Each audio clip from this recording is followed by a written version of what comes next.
This brief tutorial will illustrate the two different ways which tendons may be specified.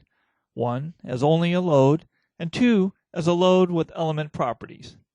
Our model will consist of two frame objects. We will use the same cross-section for each, a 10-inch by 20-inch concrete section. The first frame will have a tendon modeled as only a load.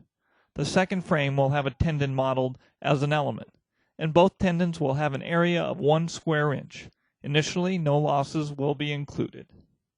We start by going to the Define Frame Sections command. Here we select Concrete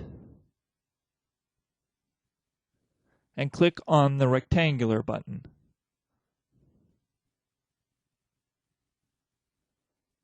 For our section, we will use a depth of 20 inches and a width of 10 inches.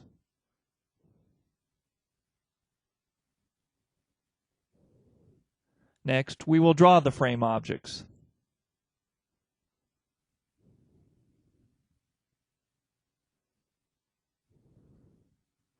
We draw both frame objects from the outside in so that the local eye joints will be on the outside.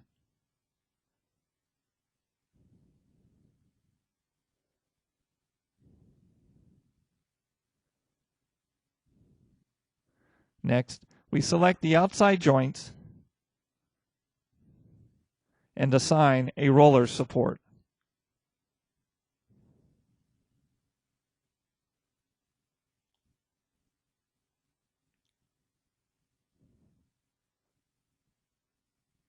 The inside joint gets a pin support.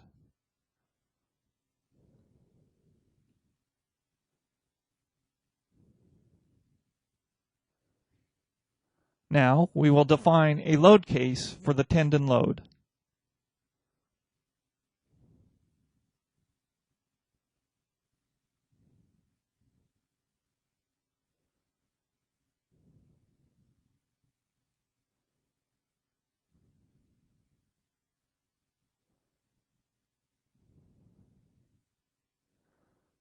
We will delete the dead load case as it is not needed.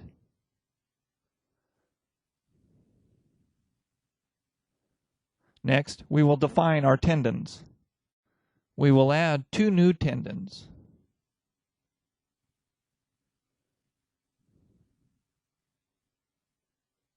Our first tendon we will call loads,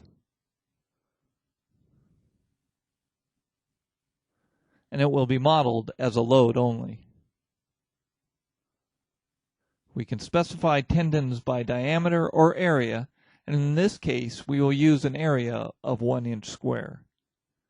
Although this tendon is not an element, an area is still required for the calculation of loads and losses.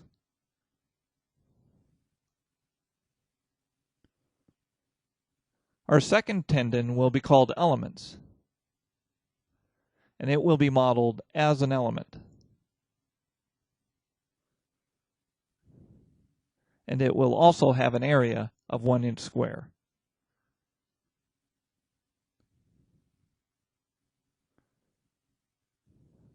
Next, we will draw the tendons.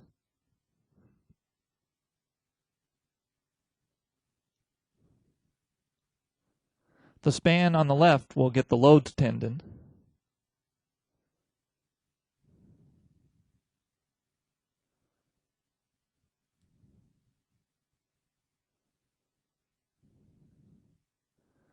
And here we specify a tendon force.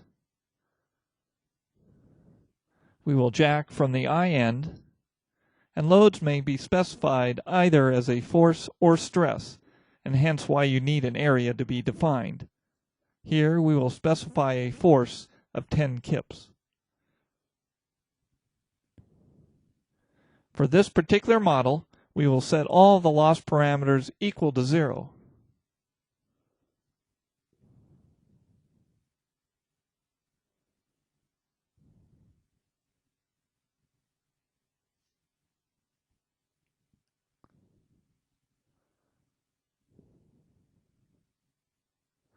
For the right span, we will draw the elements tendon.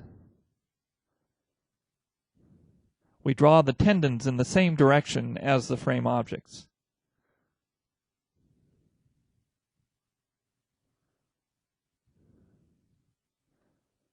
Again, we specify a tendon force of 10 kips and leave all loss parameters set to 0, although the other loss parameters section are applicable only to tendons treated as loads and thus would be ignored for this tendon.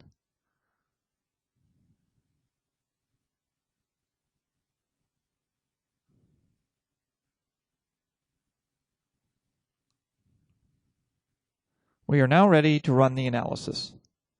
We will shut off the modal case as we are interested in only the tendon case.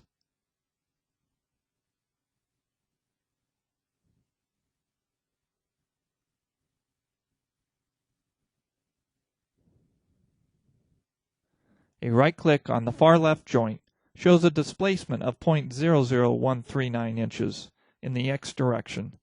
This is for the frame with a tendon that is modeled as a load only.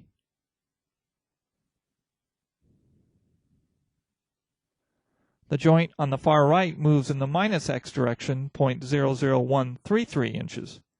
Why the difference if the sections and tendon forces are the same? It is because the tendon on the right is modeled as an element and has relaxation due to its shortening. Next, we will display axial forces.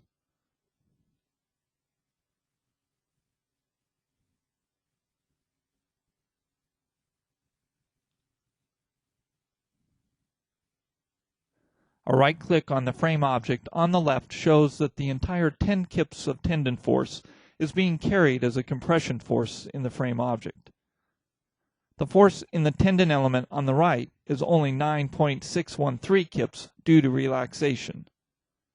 By statics, the force in the frame object should be equal and opposite, and a right-click on the frame shows this to be true. We can get the frame on the left to match the frame on the right by applying an elastic shortening stress of 0.387 KSI.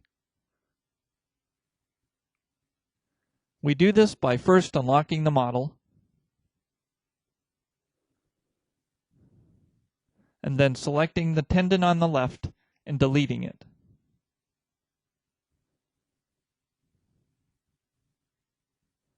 We will redraw the tendon, again using the modeled as loads tendon.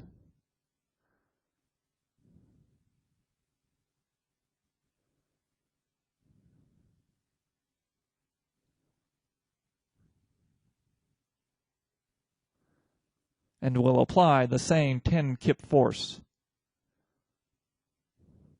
All the friction and anchorage losses will be set to 0, but the elastic shortening stress will be set to 0.387 KSI. This is the relaxation from the element tendon divided by the tendon area. All the rest of the losses will be set to 0.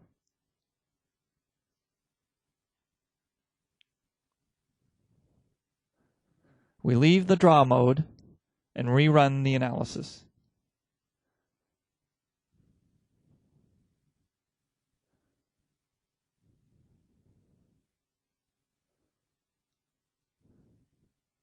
A right-click on the left node shows that the displacement is 0.00133 inches, which matches that on the right.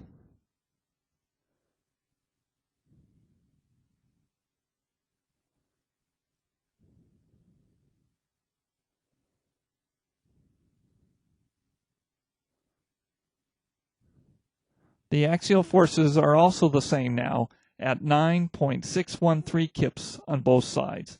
In summary, specifying how the tendons are to be modeled, either as loads or as elements, may have a significant effect on the distribution of loads and model behavior if the structure is indeterminate.